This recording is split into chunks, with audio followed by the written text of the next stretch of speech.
This video is for the researchers that are involved in attempting to provide data about how the nanotechnology is routing from and within the body area network. Unfortunately, we have a lot of people who are very confused when they come across the nano inside the body showing up in the blood spectroscopy. They do not understand that there are people doing jobs that are regulating these nano networks. One of the main places I ask people to go to is something called CubeSat. CubeSats are a class of nano and micro satellites that are standard size and form factor. NASA, CubeSat, nanosatellites, okay? Nanoavionics.com. While people are busy watching Starlink, you're missing what is actually going on inside the body. Again, this video is for the serious researchers out there who have already done the work, and they're out there right now trying to help people understand how the terahertz nanonetworks with energy harvesting are already location aware and more. Nanoscale wireless networks are expected to revolutionize a variety of domains with significant advances conceivable in in-body healthcare. These nanonetworks will consist of energy harvesting nano devices passively flowing through the bloodstream. That means these nano devices are in motion. They are passively flowing through the bloodstream, taking actions at certain locations and communicating results to a more powerful body area network. Inside of the signs that I utilize, I have reminded folks multiple times that we have had these biosensors actively inside of humans commercially available on 802.15.4 since 2005. The radio frequency syncs and the way these things communicate is computer network routing. Computer network routing makes your body a functional, accessible, full duplex component of a computer network. And when you do this to humans, DNA analyte derivative biosensors are a form of something called soft robotics. So for 18 years, we have people going to work and figuring out how to route this through human bodies.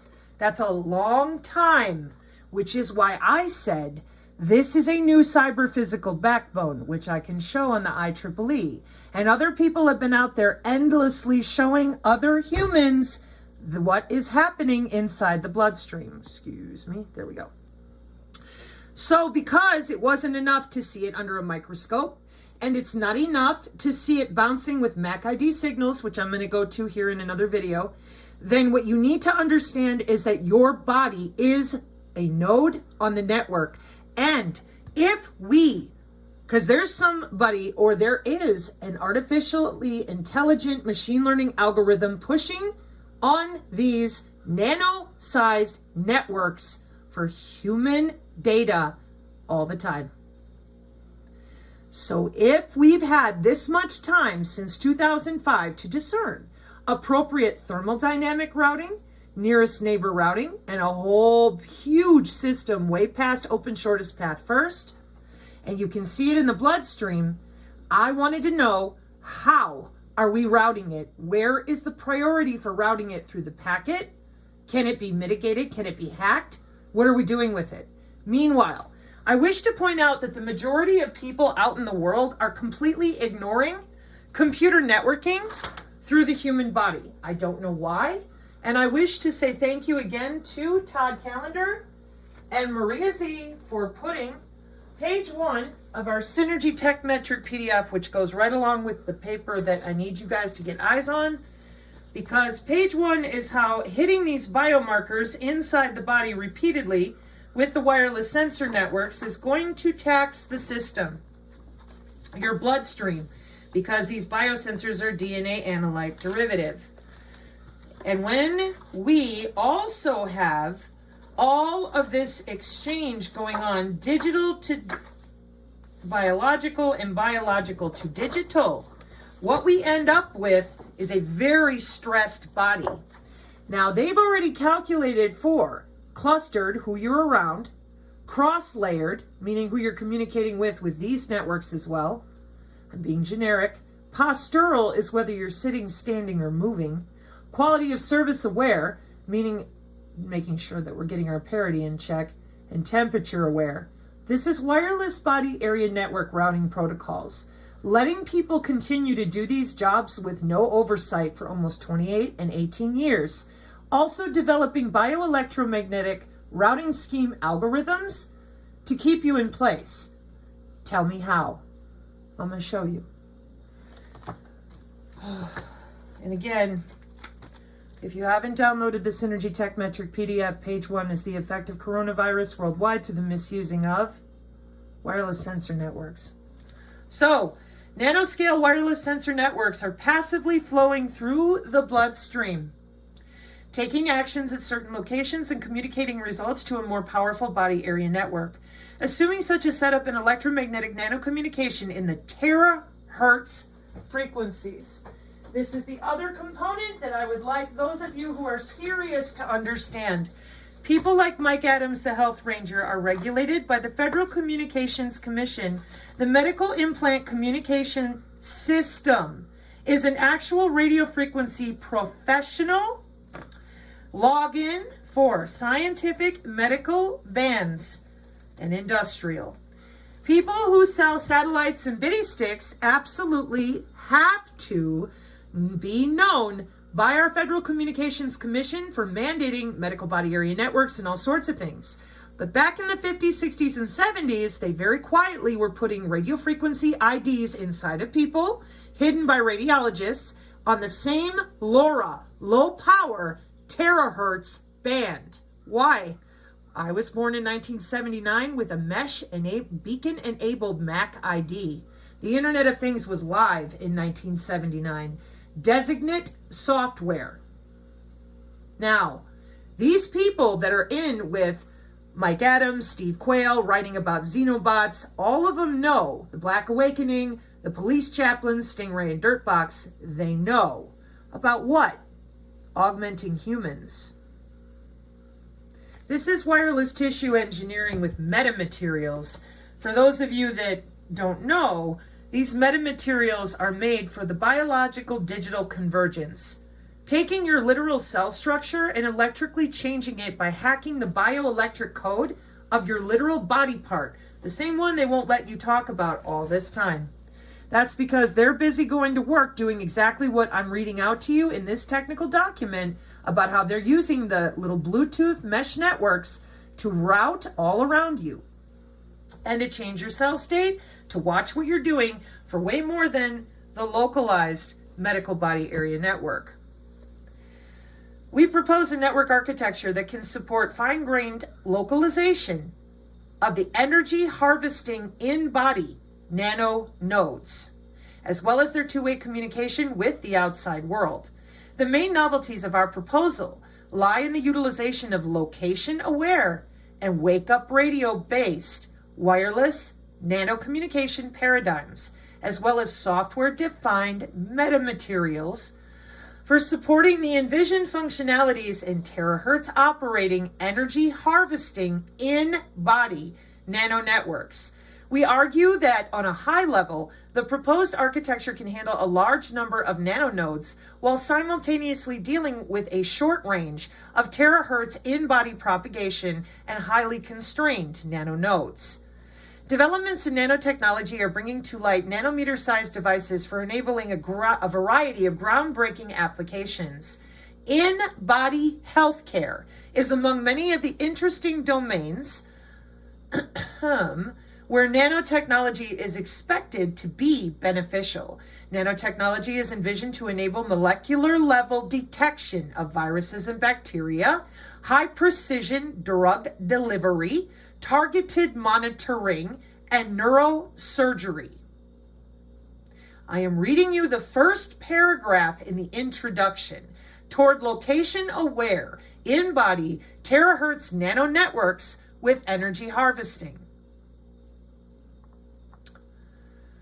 For enabling such applications, nano devices comprising an in-body nanonetwork will flow through the bloodstream, take actions upon commands at target locations, and communicate results to a more powerful body area network. In this context, assume the nano devices with the sizes comparable to the ones of red blood cells, primarily to avoid clotting due to their introduction into the bloodstream. Given the small sizes of these nanonodes, harvesting surrounding energy from blood currents is expected to be their sole powering option.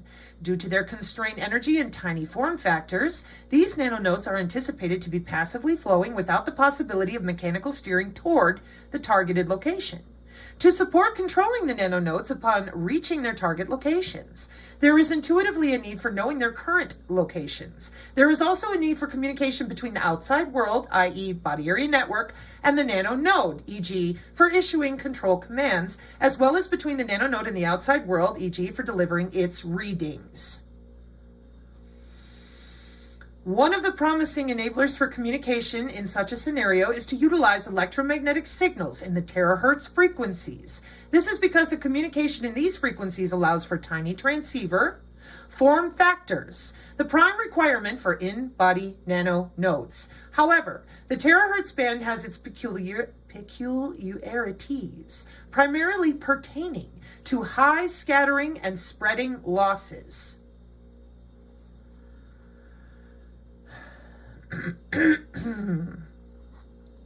Hopefully this will pop right up for me.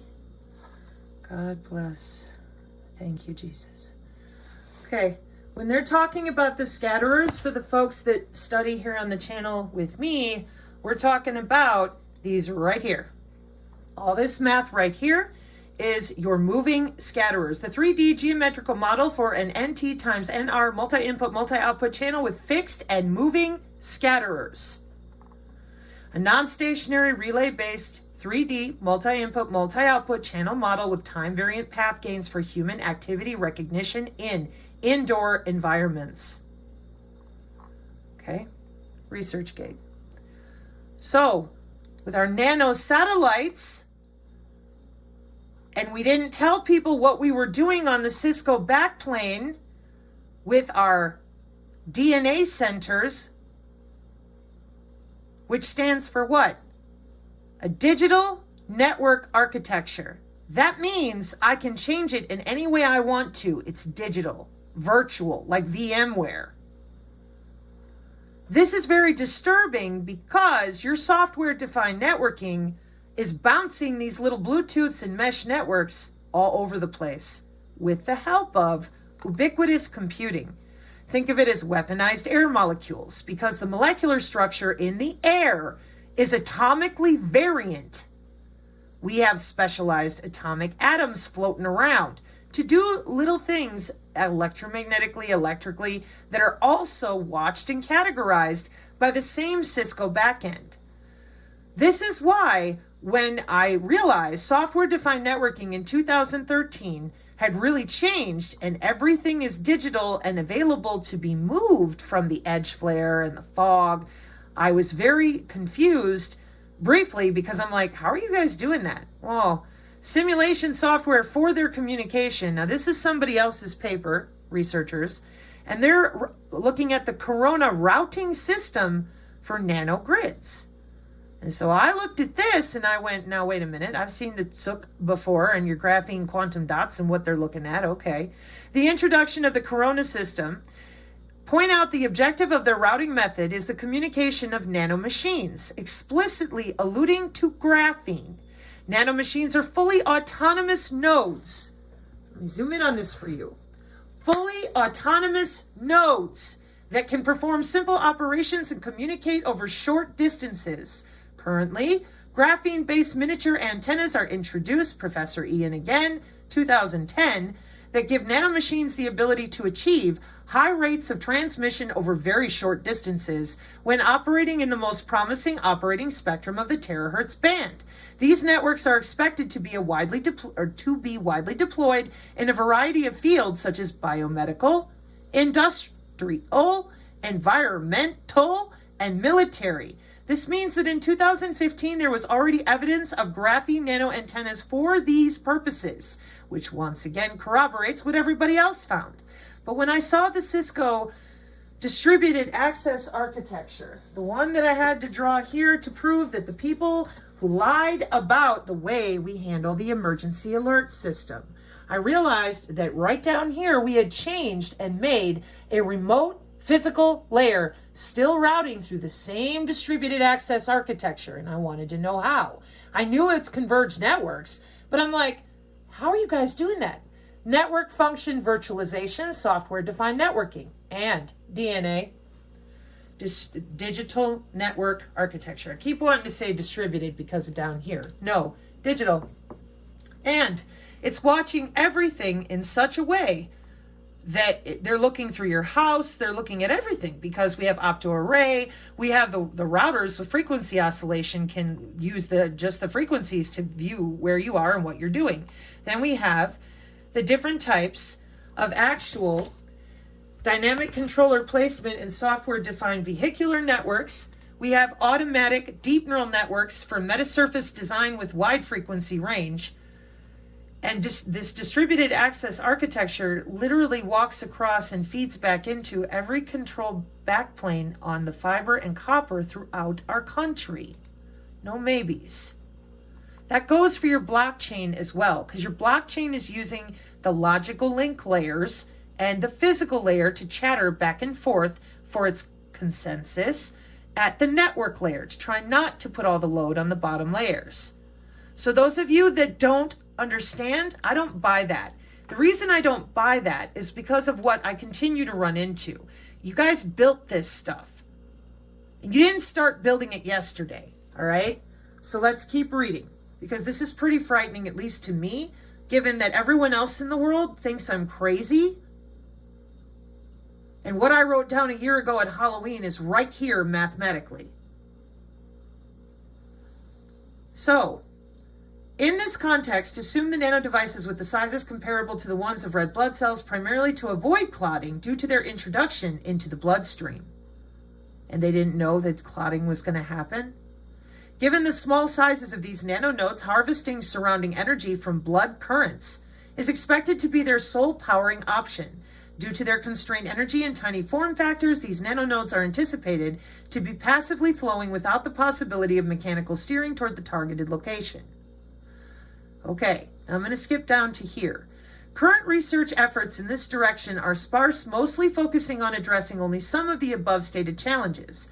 In terms of in-body localization, the existing approaches focus on coarse-grained localization, resulting in a detection of the body region in which a nanonode is located, which is not sufficient for many applications in diagnostics.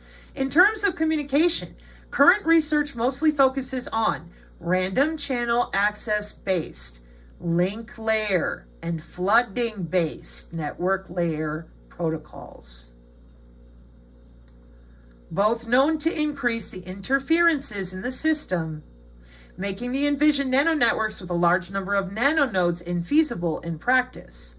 Finally, many approaches assume that if the nanonetworking protocols are carefully designed, the energy harvesting nanonodes could experience perpetual operation, which we will argue is impossible in practice. Based on the identified shortcomings, we outline a network architecture consisting of a software-defined metamaterial-based body area network, a machine learning-based network controller, and a large number of energy harvesting nanonodes flowing in the bloodstream, with the high-level functionalities given in Figure 1. Furthermore, we propose an approach for localizing the nanonodes using terahertz signals without the need for the surgically implanted localization anchors, as the localization procedure can be based on utilizing solely the software-defined, metamaterial-based body area network nodes. So they are tissue scaffolding inside of you for the nanonodes, which we are now seeing in blood microscopy. I got email. It's very obvious. And this is what they are. Software-defined metamaterial nodes, anchors for the body area network nodes.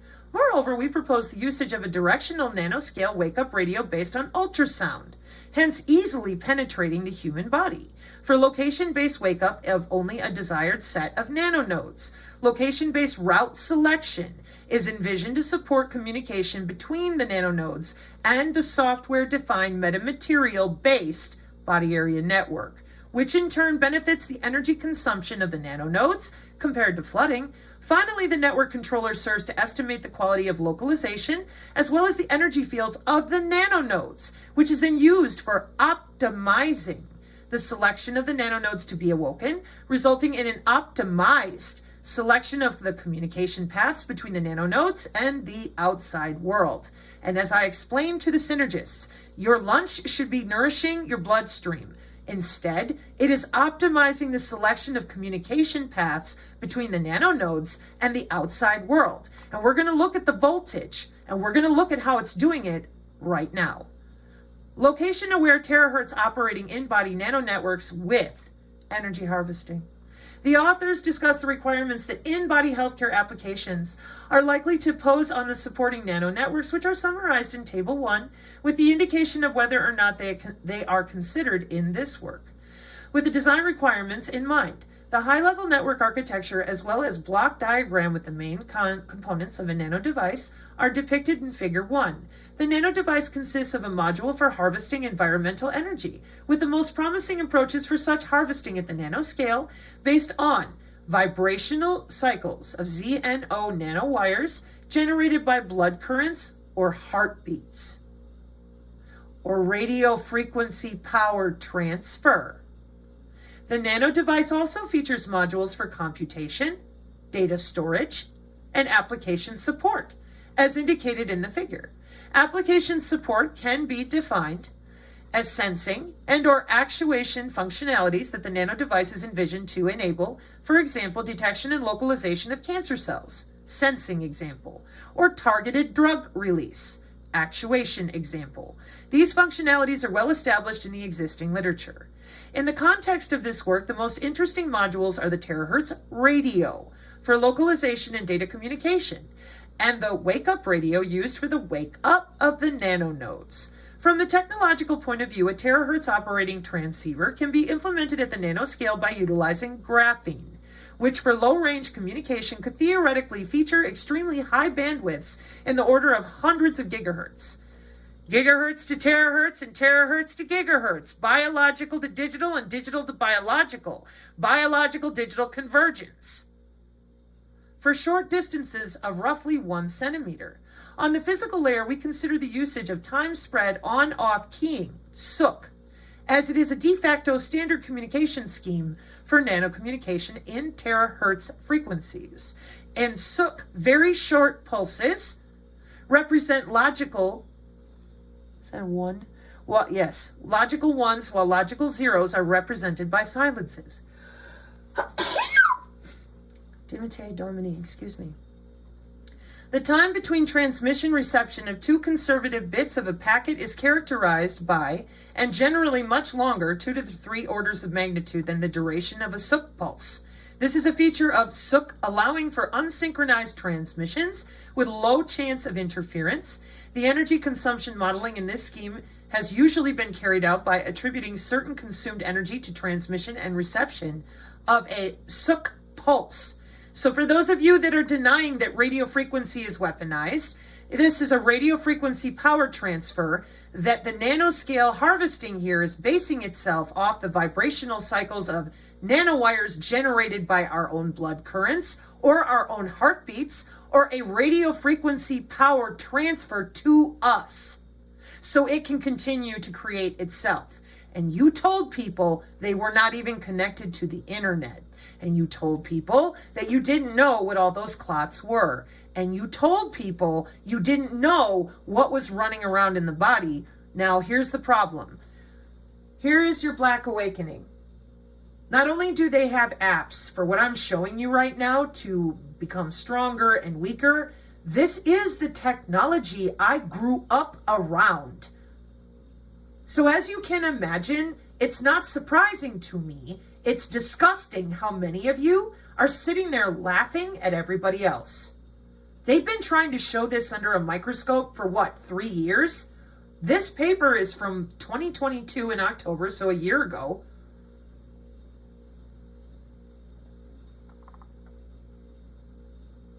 And this is why those of you that are still lying, you're in big trouble, because the people that have the power to use the biophotonic systems, clearly if the young nerds really knew what the Bitcoin and the blockchain did, they don't understand how deep this stuff is in their tissue. This isn't funny. This is very, very, very sad.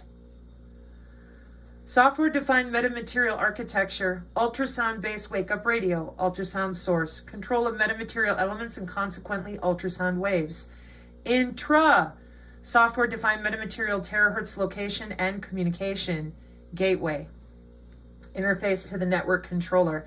That's why those of you who've been lied to and think that you're going to escape by having your blockchain don't understand you're still on the same backend they've always had. Now, there are 2 things I need to say here before I cut to the next video. Number 1, inside the Synergy Tech Metric PDF, I have been consistently showing that they use little headsets with Professor Ian's work, and I'll go through this in long form here in a moment. But as I said, it's not a vaccine if it requires graphene. This is for health monitoring from the inside out and the outside in simultaneously. And these are all your computer networks they're already using to do it, of the channel bonding, channel aggregation, which is why anyone in radio frequency that plays stupid, I swear you ought to kick them in the nads. They know better. They're part of the biggest chunk of making all of this work. And for those of you that don't understand that this has been around for a long time, that's a Google Scholar reference to 1974. This is about these bioelectromagnetic algorithms and all the ways that we've been routing data through the body already. And that is also why when the Medical Body Area Network was mandated in 2014, here's your electrical engineers. Welcome to your new wireless button-pressing doctors since 2013. This is 2013, 10 years ago. And nobody could say anything. Okay. This is where the problem is. They get to go to work and create all of these systems, all of these routing protocols. In today's healthcare, this is all about your healthcare, and you know nothing about it because it's using your own wireless body part. They go to work and play video games with using those sensors. All branches of the military, all the police, medical, everybody in on it for decades. What did they tell you? Shut up, put your mask on. And then we've watched the most, what they call the most drastic exchange of, what did they call that? In the economic market, you know, it all goes to the rich and everyone else is poor as a church mouse. And they built a kill box, the mathematical net-centric log onto the internet, hunt you down with all these IDs, identifiers, and systems, and nuke you any way they want to. And then everyone screamed and said, Sabrina, you're a doom pillar. I said, no, you're lying about 6G and the metamaterials and how much we've already got out there with Professor Ian's work. And you're lying because you're using the natural human biofield, the aura, to do it. And if people knew how to piloerect, you've already got piloerection suppression in DoD statements. And that's because it will temporarily block things so you can get out of the way of a signal or stop a signal from propagating inside of you. But we got bigger problems. We got Cisco DNA, digital network architecture. Of course we do. That's what makes your surface plasmon little mini rectifying antennas work. This is 2018, Professor Ian inside of our Tech Metrics PDF to show you how few people actually read up on any of this. They just took the money and started lacing people up at the human body communication physical baseband transceiver layer 2018. And there it is. There's your graphene going over top of your cells and making itself a nice little place to nest up and take your red blood cells for itself. Localization in terahertz operating in-body nanonetworks can be considered as the first also mandatory phase in the operation of the proposed architecture. The proposed approach in enabling localization is grounded in the work by Slotky, who envisions a sensor network consisting of hundreds of thousands of wireless micronodes with sub-millimeter dimensions. For such a setup, Slotky shows, am I saying that right, that the micronodes can be accurately localized by utilizing inductive coupling. Galvanic inductive coupling, that's the natural energy of the human body. Again, between them and the anchors. He demonstrates that such localization can be formed iteratively so that the range of localization is increased. Iterative localization implies first localizing the micronodes close to the skin, where there is a sufficient number of localization anchors. This is why the fungus, and you mean the smart dust aggregating to your skin, creating these systems from the outside in and the inside out.